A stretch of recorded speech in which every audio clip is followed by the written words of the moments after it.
All right. Hi, everybody. Welcome. How's everybody doing? Let me go into the auto high here to get some weirdness in my camera. Hopefully that's going to go away here in a second. But nice to have everybody here at the brand new Open Art. So we'll see how this goes. It's the first time that we are recording Open Art, and we're going to be putting it on our YouTube channel. And so, yes, we have a new background. New background. We also have some other new things that are going to be happening now. And do we have any first timers that are here? Emily, nice. Anna, nice. Very good. Ella? Well, very good. So, and Dyer, yes, welcome to Open Art. And if you'd like to come to Open Art live and not see the recording, number one, you need to be part of the animation course, a registered student at the animation course. And number two, you need to come at it's Thursdays, 3 to 4 p.m. Pacific time. And each week, well, I'm going to do it every other week. And each time I do it, I'm going to do kind of a theme. So it's going to be an hour long, and I'm going to talk through a specific topic. And certainly, if you want to chat, the chat box, ask questions, you'll be able to do that. The color of questions is brown. That helps me to know when I see a brown question kind of come through the chat box. I know a question has come through that I'll still try to keep my eye on it, but sometimes I'll be kind of in different places. Now I'm going to flip and mirror my camera there because it got started backwards. I don't know why they defaulted the mirror. Dira. Nice. Okay. Now, Carson, it is not being live streamed on YouTube. I could, but then I would lose all the functionality of the Adobe Connect Classroom. And so I'm just going to record it. That way I can also edit it. And then I will just post the video when it's all put together. So, all right. Well, today what we're going to talk about is traditional animation. Always in my lifetime, it was called 2D animation, but now 2D kind of means something else, which is done digitally.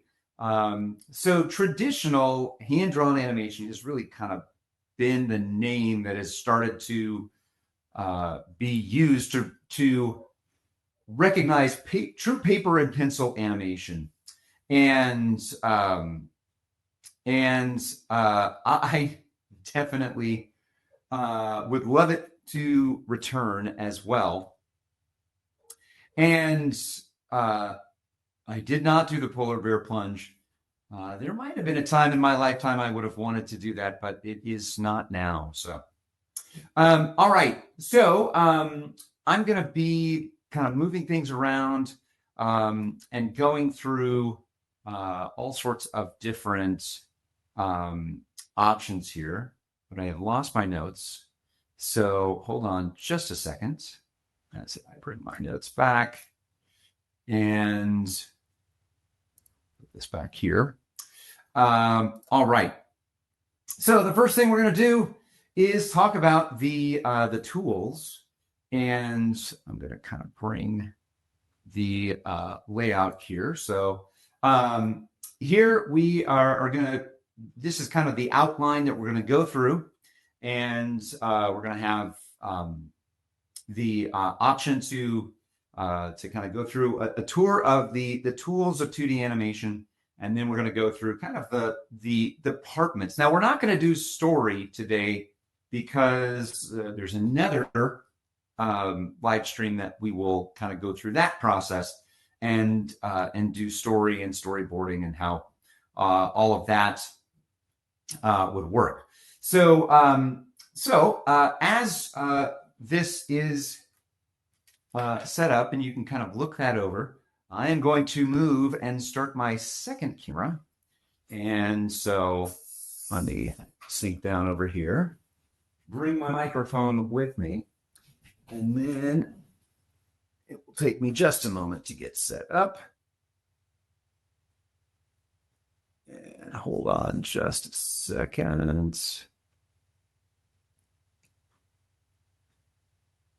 And all right, so I'm also over here at my desk.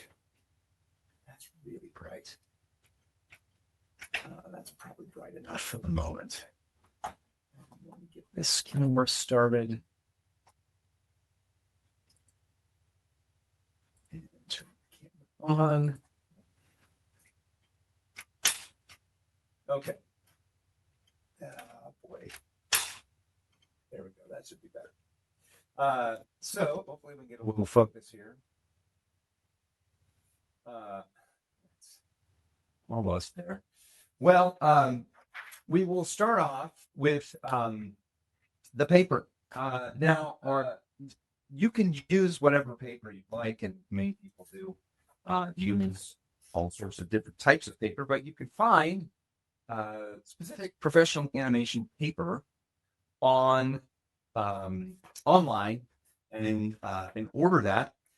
It doesn't necessarily come punched, but it's really worth buying it punched because it has a very specific set of hole punches that will fit onto the desk here, or into this disc, which we'll go over here in a second. Now, then we get into obviously pencils, because how can you do pencil paper animation without pencils? Now, again, pretty much use any kind of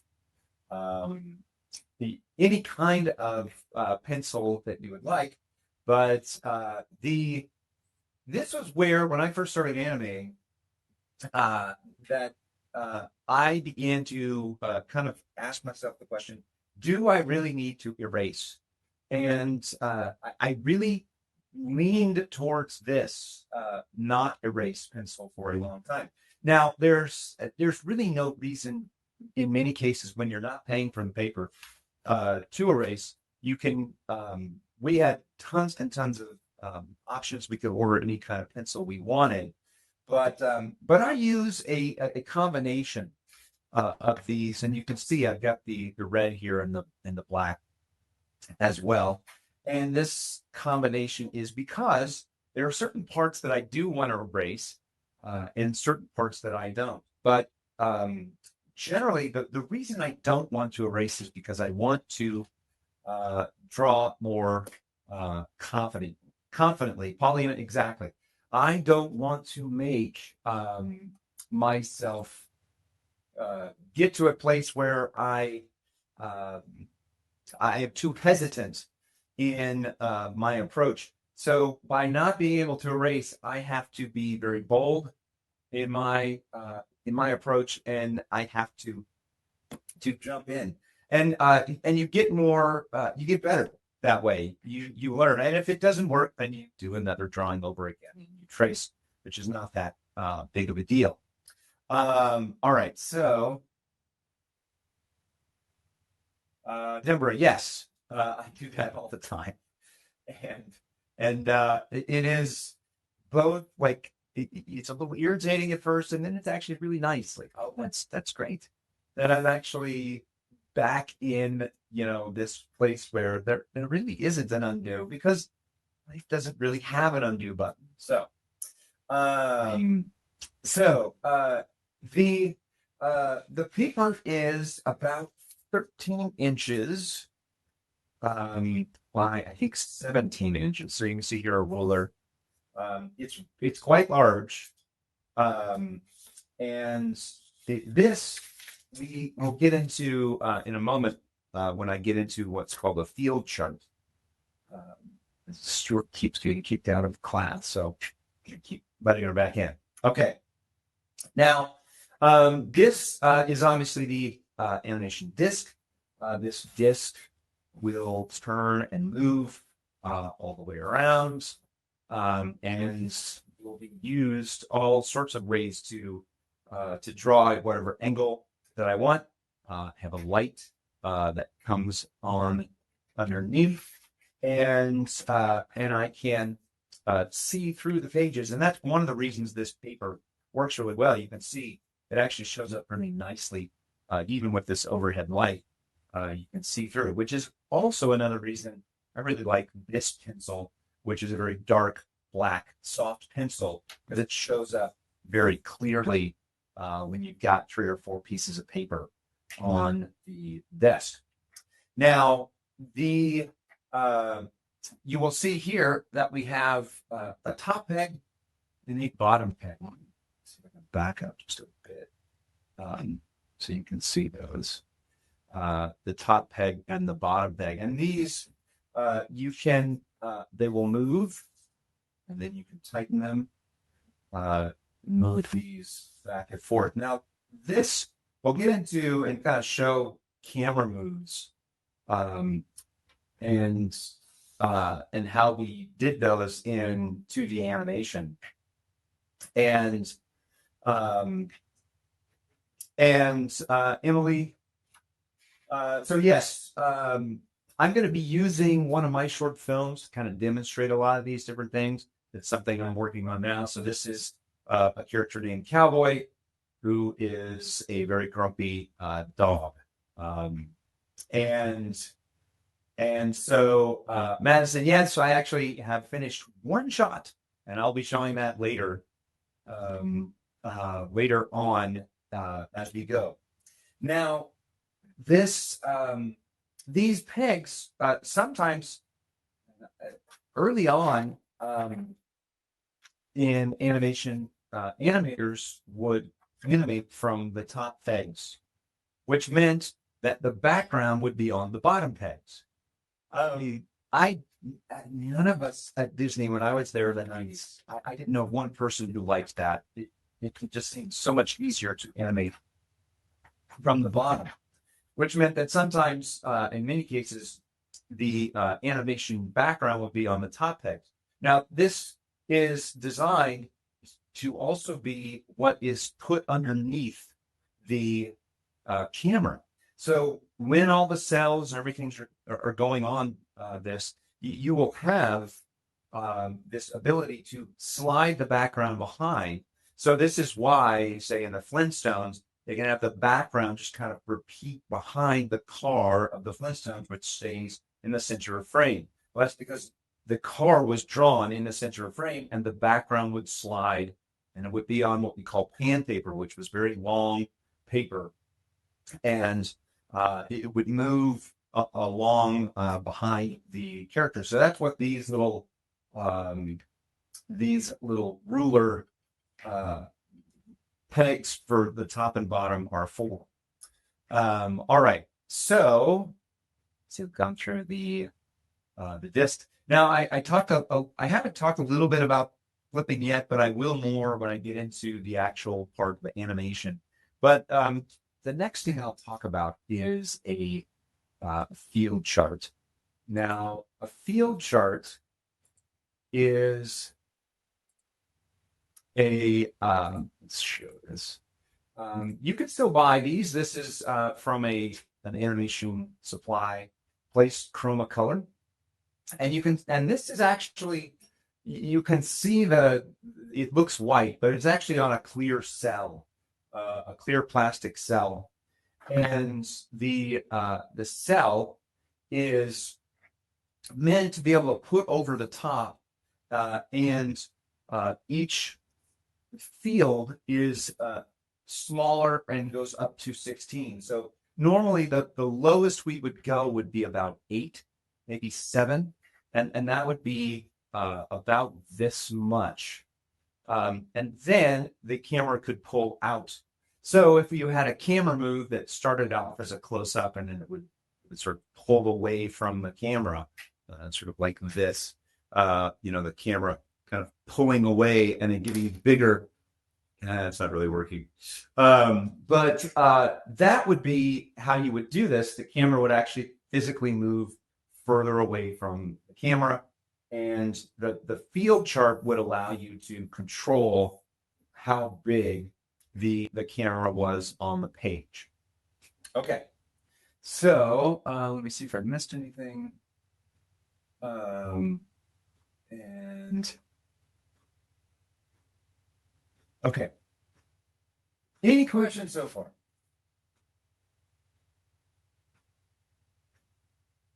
Nope. All right. Very good. And let's go back here. Start camera again. Now, I'm gonna. So, how long does it take to make an animation? So, Marcus, it does depend. It really does depend on the length, the complexity, meaning how many characters there are, the quality level, the frame rate. Are you going to do 12 frames per second, 24 frames per second?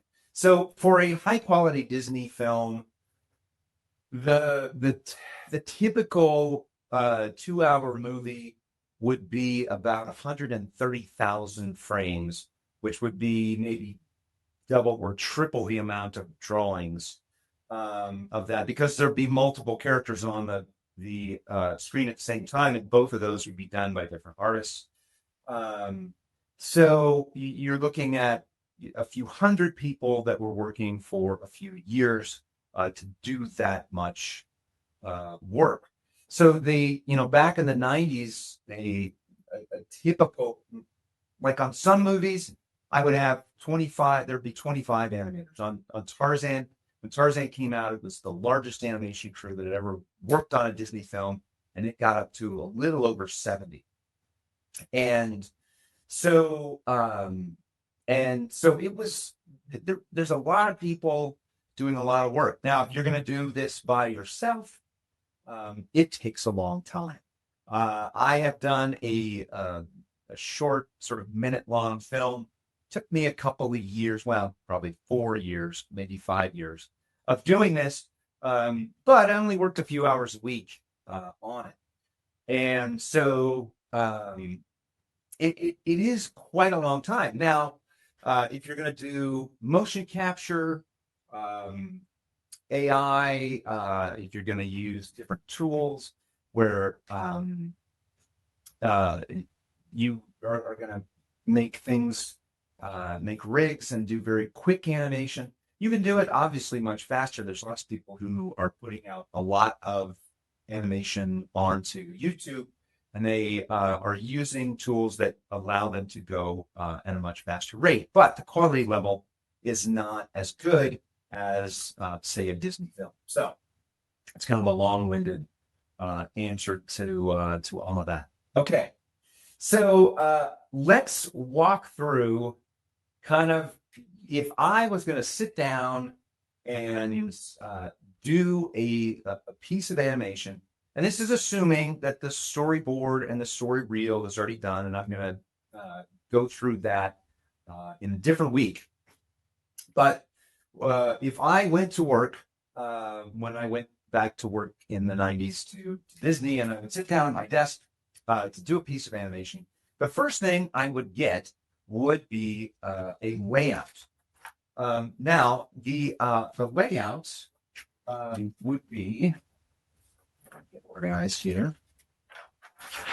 It would be a hand-drawn drawing. Now, I have a color background here because it's easier, but because I've already done this background for this shot.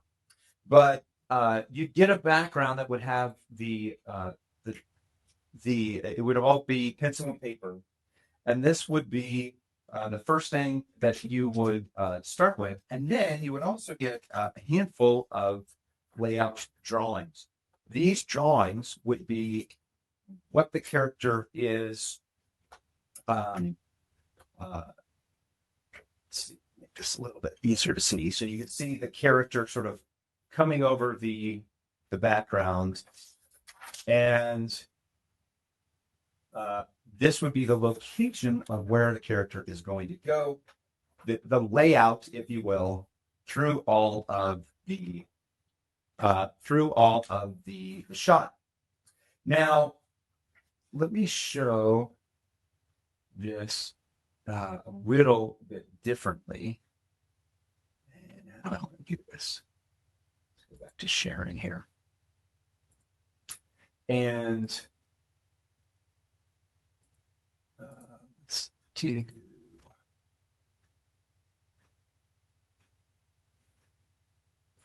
it in here. And this is it, yeah. So this is a digital example of what I was sort of talking about with the field guide. So I have it drawn out, but I would also, with layout, get a sort of a square that showed me where the camera was going to be on the page, and so the camera move, you can see here, the first rectangle here labeled number 1 is the small rectangle to the left. And you can see the path of where Mouse the cat is going to jump, kind of walk down the fence, and then jump down into the grass. The camera will follow him down into the grass as he jumps. And then the camera will pull out and widen to a bigger field that will then kind of encompass a larger part of the background. Now, I did a bit of a mock-up here to show you what that would look like. And this is what ultimately the camera move and the animation will start to look like. And that's all how we would plan it out on paper.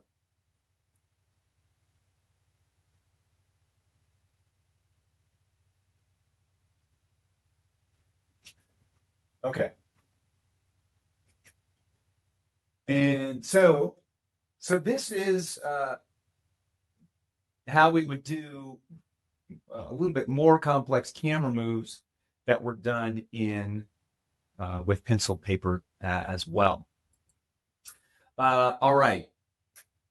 So how do you make the smooth camera movements again? So Delaney, good question, which I didn't go into too much detail, but basically the camera rig in the early 30s, now late 30s, I guess, mid to late 30s, they developed what they would call a multi-plane camera, and this camera took an entire room. It would actually, and this was at Disney, it would actually have a camera sort of mounted at the top, and then it would have all of these different layers where you could put a background, you could put a foreground, you could put camera or characters, and then this camera would go up and down on a track. It could also move left to right on a track, and so it would track along and move. Now, I've done this digitally in the computer, but it was a physical camera stand that was about as big as a small room, and so that would be how they would then track out the position of the character. So you figure you want to track out the position of the character before the animators get started, so that it follows along the background way, the way that the layout artist. The layout artist is kind of like a cinematographer, if you can, make a comparison to a live action film. Okay. What's my favorite use of the multi-plane camera in a Disney movie? Madison, right. Man, there's so many great examples. I honestly, the first ones I think of are Snow White, because it was so crazy how advanced it made everything look. So Chelsea, so for paper 2D, you would literally just have a very large background to encapsulate the whole scene. It would have to be a multiple pages taped together. So sometimes, but yes, this 16 field is actually not the largest page. 24 field would go up to about this. If your pegs were down here, it would actually go up, and it was bigger than the disc. You could also get hand paper that would go maybe 4 or 5 fields across. So, for example, I had to animate in Tarzan during the trashing the camp scene. And hand paper was the name we had for a piece of paper that was, it wasn't taped together. It was literally this long. And depending upon the field size, it was, this high. And so for Tarzan, in trashing the camp, I had a shot where Turk is sort of swinging and tapping along all the items that the gorillas are holding up, and she's swinging through into the camera in front of the camera like this. So I had to pan over and then pan back, and it was all on 24 field paper. And then by the last frame, her mouth is like covering the frame. So I'm drawing this massive sort of Turk mouth. So she started off about this big on the page, and then got to where her mouth was this big. So and no, that not the super long one at the beginning. I did a bunch of short ones, but this one was during the song that I'm describing. So now, so that's kind of how camera moves and layout would work. So the layout and the camera move would be planned out first. Any other questions about how that works?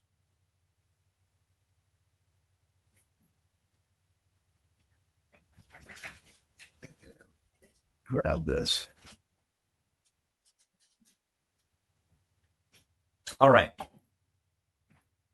So then once I got this, I would sort of, start to do my drawings.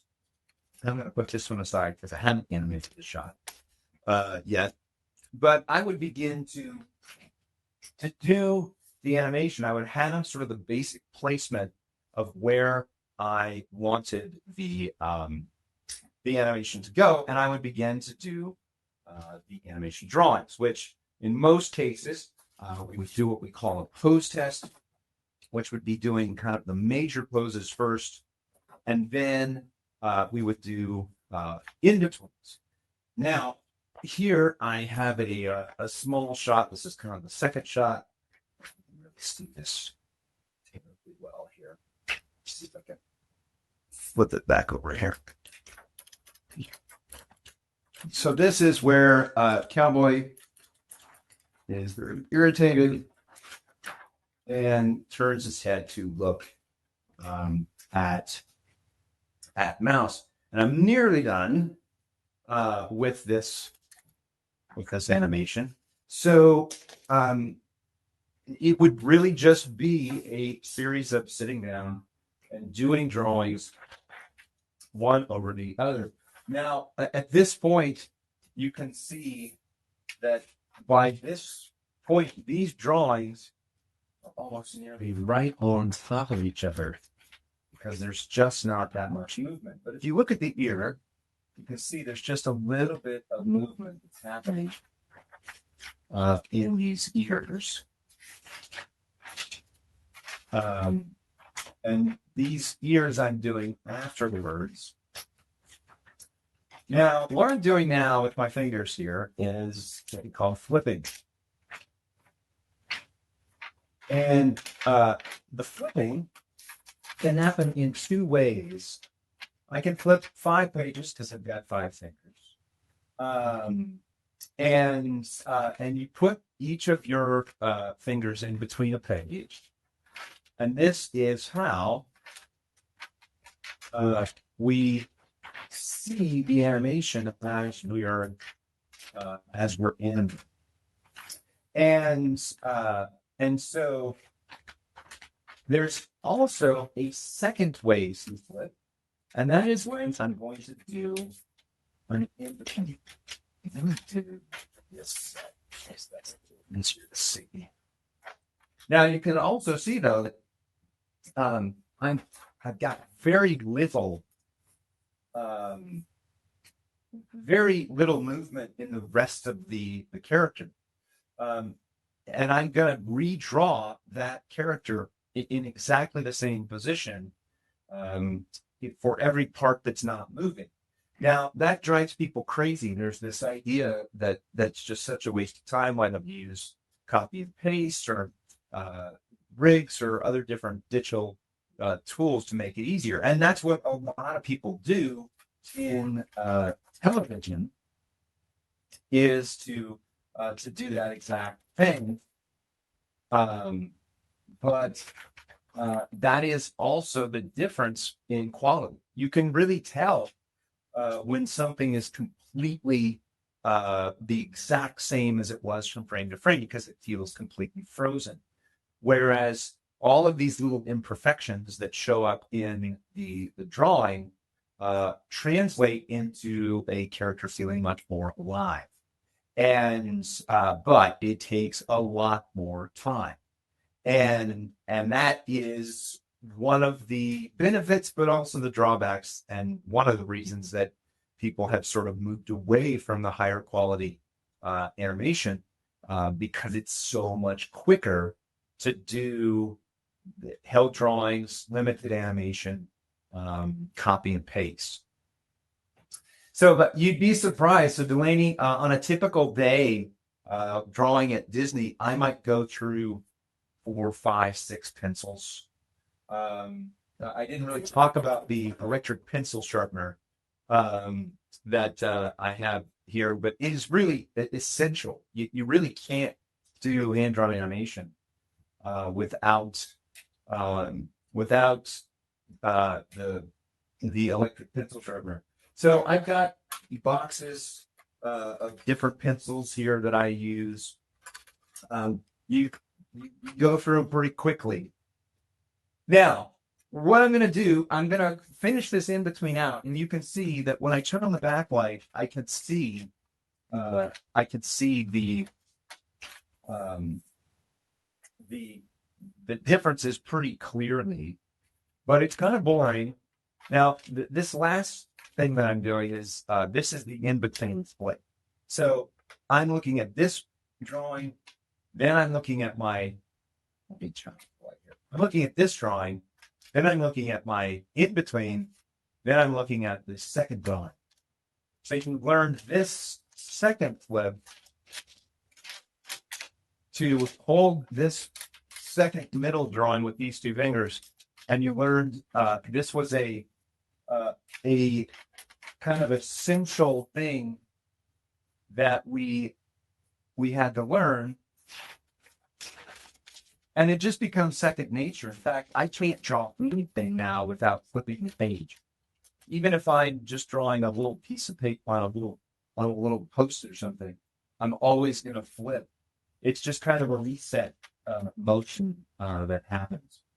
Now, as I do this, I prepared a little quiz about some various things about 2D animation. So you could go through this, so we could talk through these. If you'd like to take the quiz, you can take the quiz on info, of course, just for fun.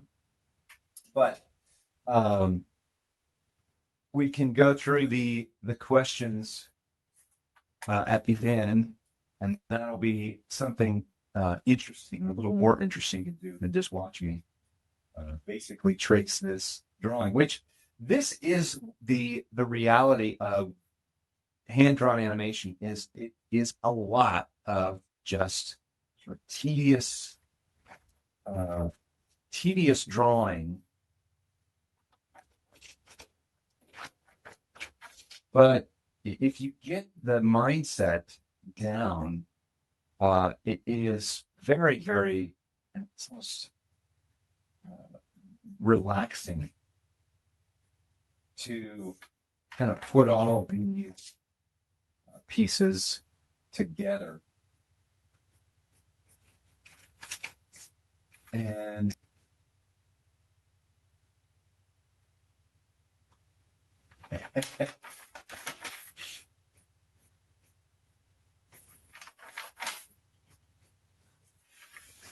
and so, yes, you can start the quiz. You do not have to take the quiz, but certainly you can. Um, and no, these are definitely things I have not necessarily taught in class.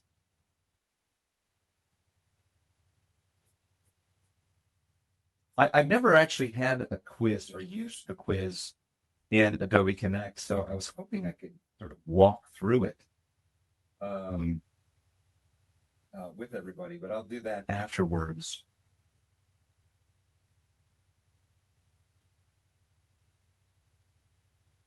And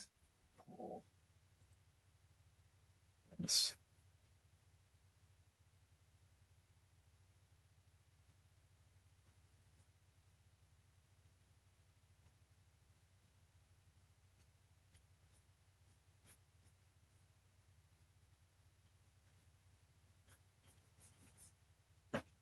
I was actually surprised as I put this quiz together because there was a lot that I didn't really know. Um, and there were some surprises.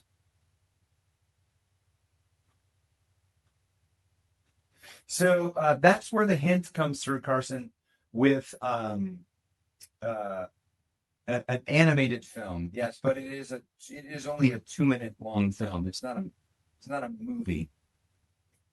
But yeah, all of it is in regards to hand drawn animation. So.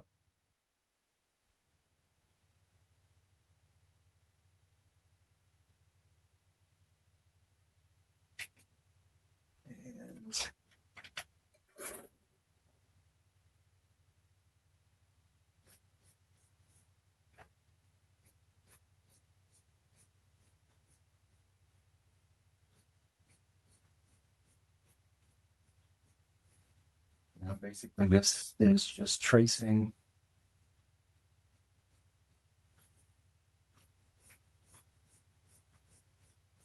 Which, most of the time, that's not going to happen.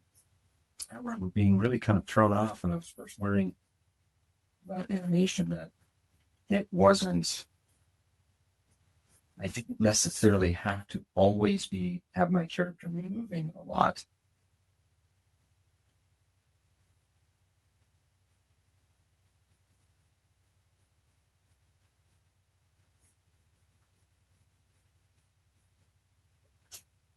And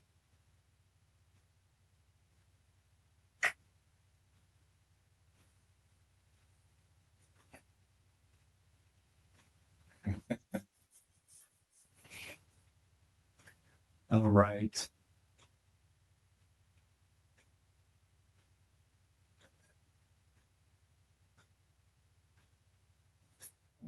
Still a few people in progress. You guys are going to take the quiz faster than I can get the drawing done.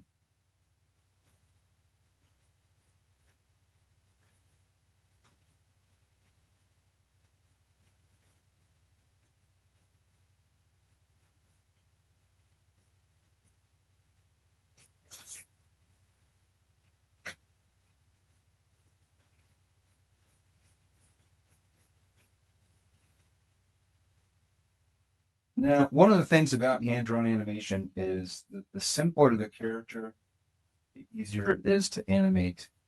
But if you get, a little bit of complexity to the character, then it really looks cool. It's always kind of the push and pull. Even a simple character, I can get some, a decent amount of complexity in the face. But then I have to do always And I'm not going to give away any of the not going to give away any of the answers until we go through the quiz.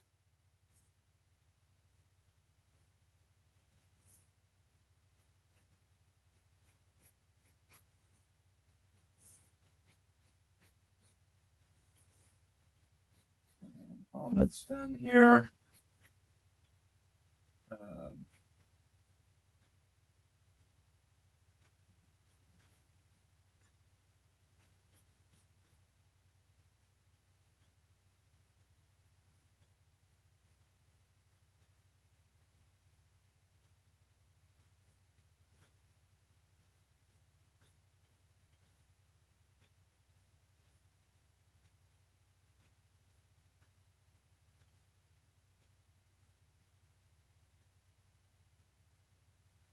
Pretty rough phrase to try to get through this.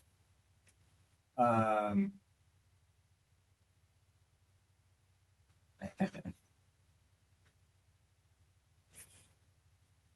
hold on.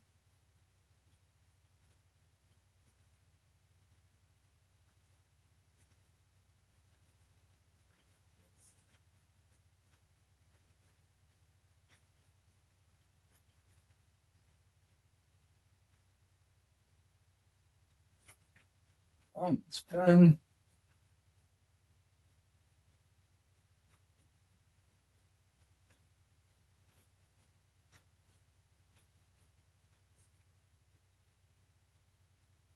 Okay, so that's about how long it takes to do, probably the quickest in between. When you're drawing at a, a much larger scale. But if I'm going to draw this character at this size down here, well, obviously that's going to take a lot less time. So, okay. So, put this over here. And all right, let's go through. I'm going to close the quiz. And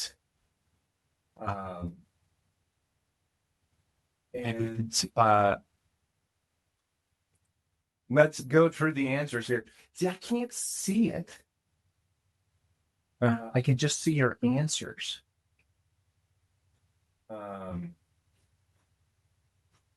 So if someone can go through the questions, I should have kept a copy for myself. But let me come back and going through animation. Come back over to my computer here.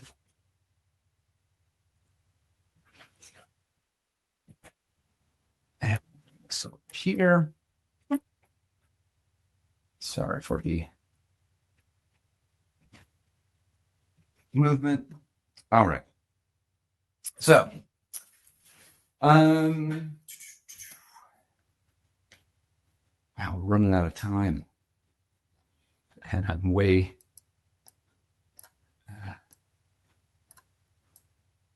Okay. So,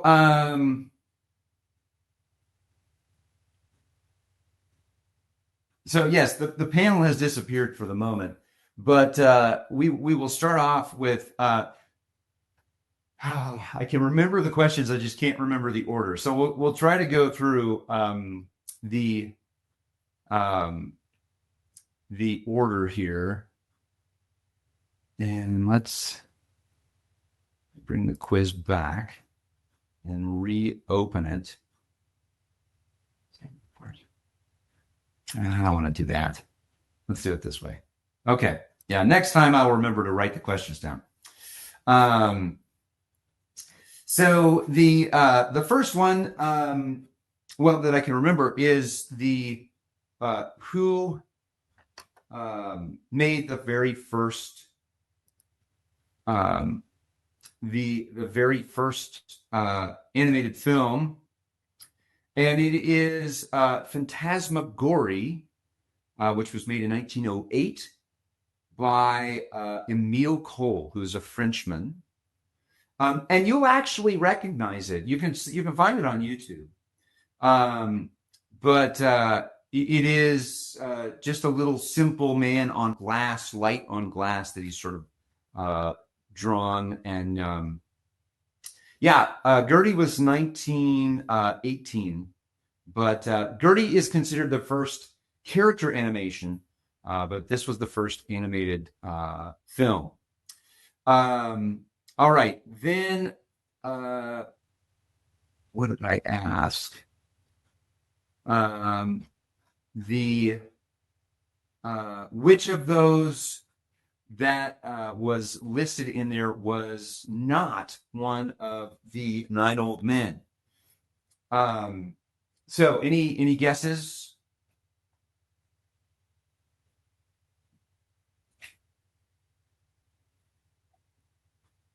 This one surprised me. So the nine old men were the very sort of first lead animators at Disney through the golden age of animation through the 30s, 40s, 50s. And in fact, I have a wonderful little collection of flip books here. The nine old men, the flip books, and these are all just different animation that was done by people like Frank Thomas. Frank Thomas animated the spaghetti scene here. And so Freddie Moore was the name that was not one of the nine old men, which Freddie Moore did all sorts of amazing stuff with, like Pecos Bill and really cartoony animation. So Freddie Moore was the answer for that. Then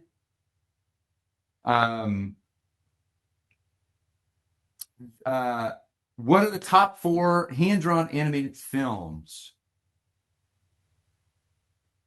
And you're correct, Madison. Yes, Frank and Ollie were 2 of the 9 old men who wrote the book, The Illusion of Life, and created the 12 Principles of Animation. So, all right, so top 4 hand-drawn animated films.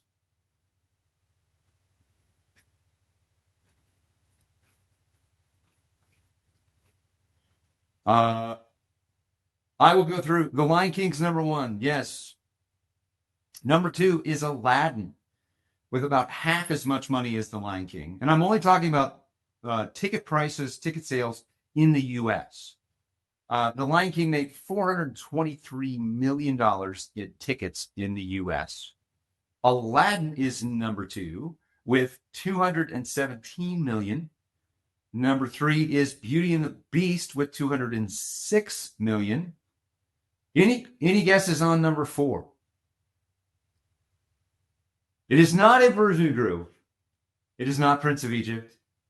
It is Snow White. Elizabeth is correct, which is crazy.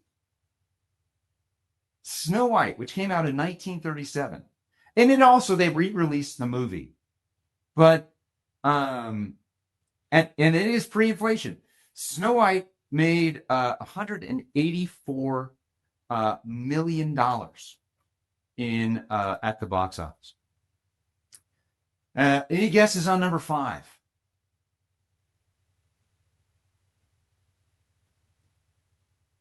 Which surprised me too. I was actually pretty surprised. Tarzan.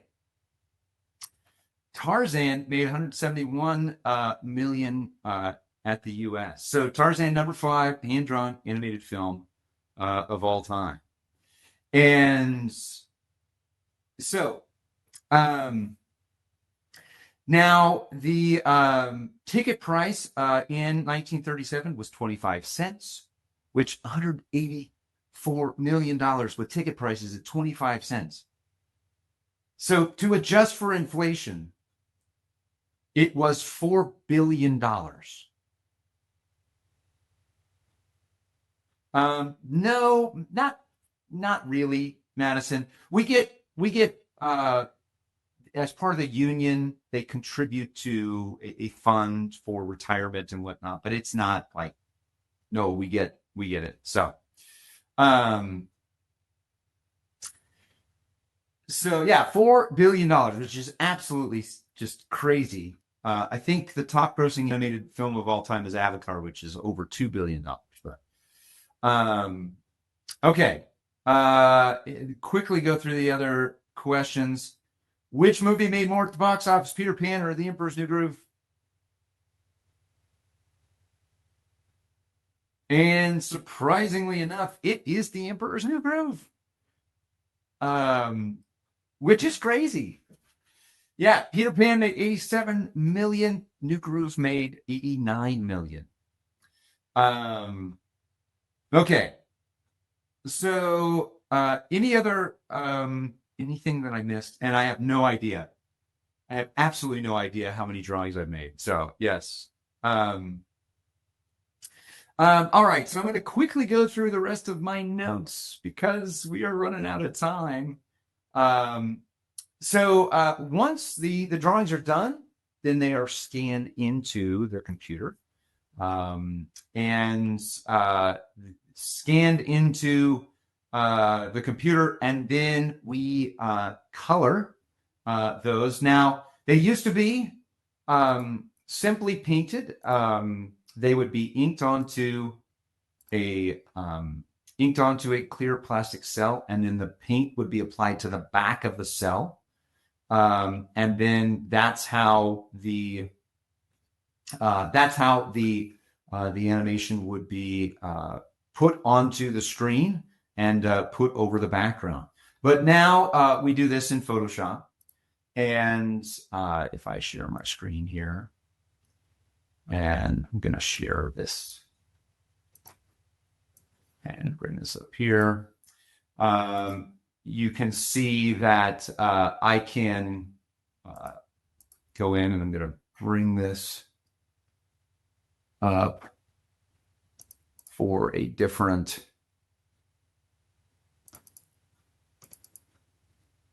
Hold on just a second.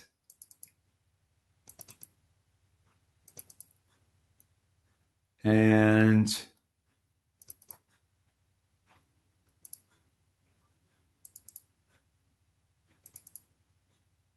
so then I would actually go through in Photoshop and go through and clean up these drawings. So my rough animation for the drawings would look like this, and then I would go through and make the much cleaner drawings, and then color those in the computer as well. Once that is done, then I would edit and do edit those together. Now, let me show you what this shot, when it's done, looks like. And let me see, did I upload that? Let's just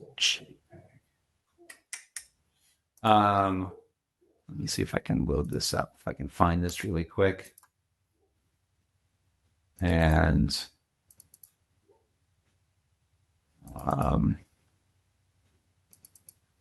be just a moment.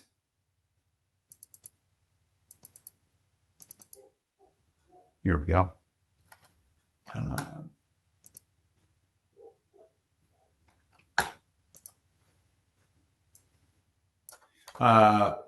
It's not supported. Hold on just a moment.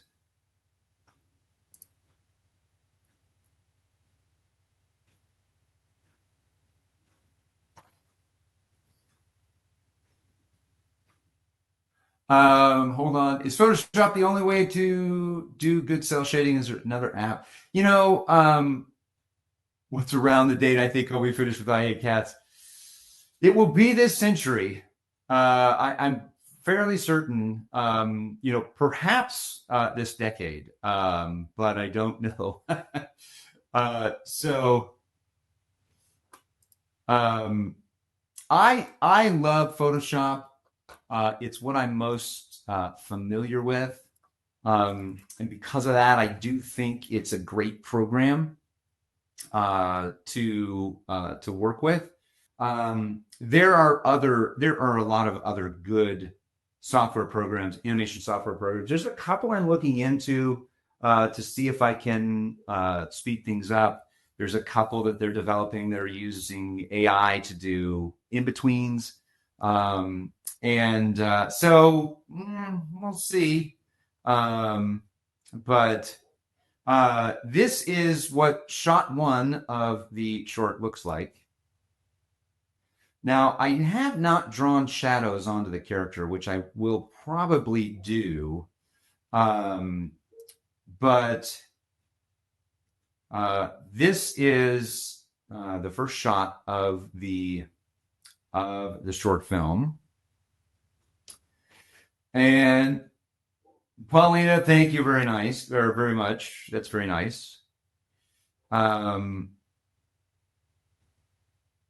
And so I will now show you, once this is done, then we edit it into the full storyboard or story reel. And I'm going to show you and end the class by showing that story reel. So let me load this up. I know many of you have seen this already. So for those who have, I appreciate the seeing it one more time. And this is mostly story panels, backgrounds. There is voice work that's been done, and a lot of color, which normally you won't see in a storyboard. But here we go, and let's take a look.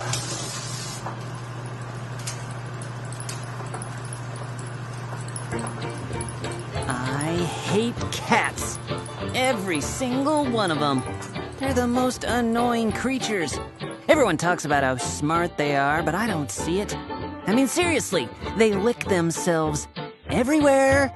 How smart is that? And that hoity-toity attitude. Psst, get over yourselves. Dogs, though, now we are a whole different story. I love being a dog. Man's best friend. I mean, what's not to love? There's big dogs, little dogs.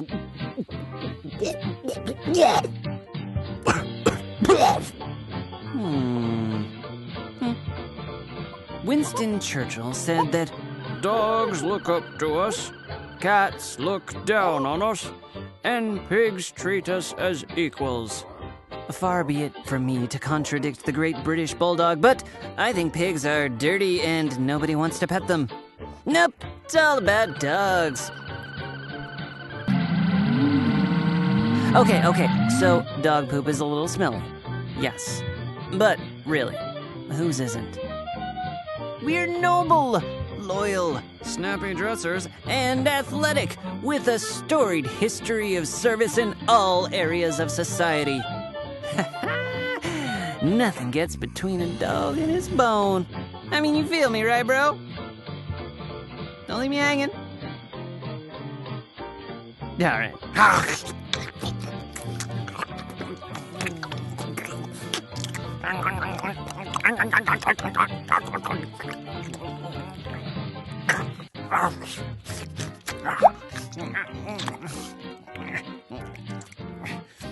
It's a big portion.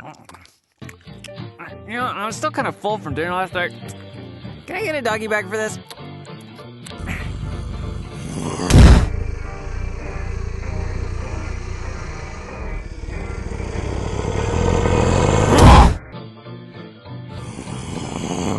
Go away.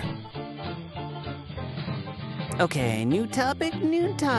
Astronaut dogs. Oh yeah, Like Laika, the first dog in outer space. Though I guess technically she was a cosmonaut dog, not an astronaut. I've been tied to this tree for 10 minutes. Cosmonaut? But for a dog, it Yeah, feels they like did 10 never stop years. having- And police dogs! Police dogs are awesome! What's cooler than a police dog? Go Nothing. away. You would never hear of a police cat. Can you imagine a cat I walking the swear beat? I'm gonna dig No. myself a hole if I you can't. say one more thing about being a dog!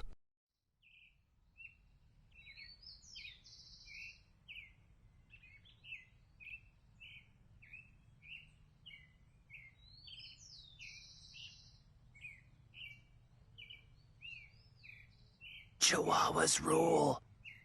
I think I was a Chihuahua in a former life. Ah! Every day! Every single day! You could go anywhere on this farm, and you have to come to my tree! Over and over and over! Well, it's too much! I can't! I can't take it anymore!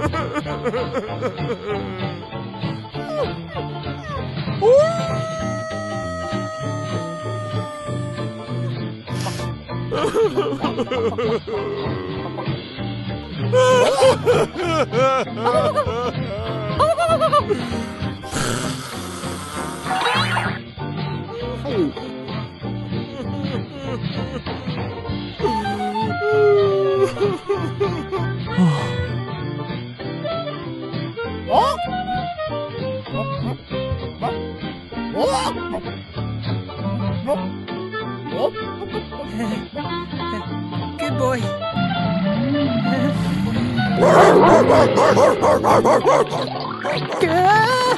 I still hate cats. You know, I think I kind of like cats.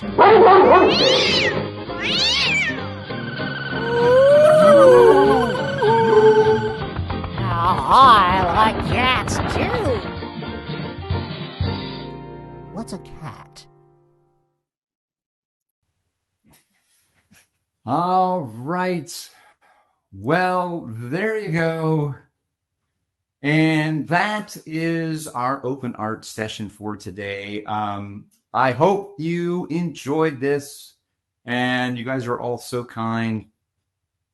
There is a new feature here with the reaction. There's a little smiley face icon up there. You can get that. Have a wonderful rest of your day, and thanks for joining us. If you have any other questions, or if you'd like to be a part of this, then you can go to www.theanimcourse.com, register for classes, or you can send me an email at chad@theanimcourse.com. So have a great week, everybody, and I will see you next time. Bye, everyone.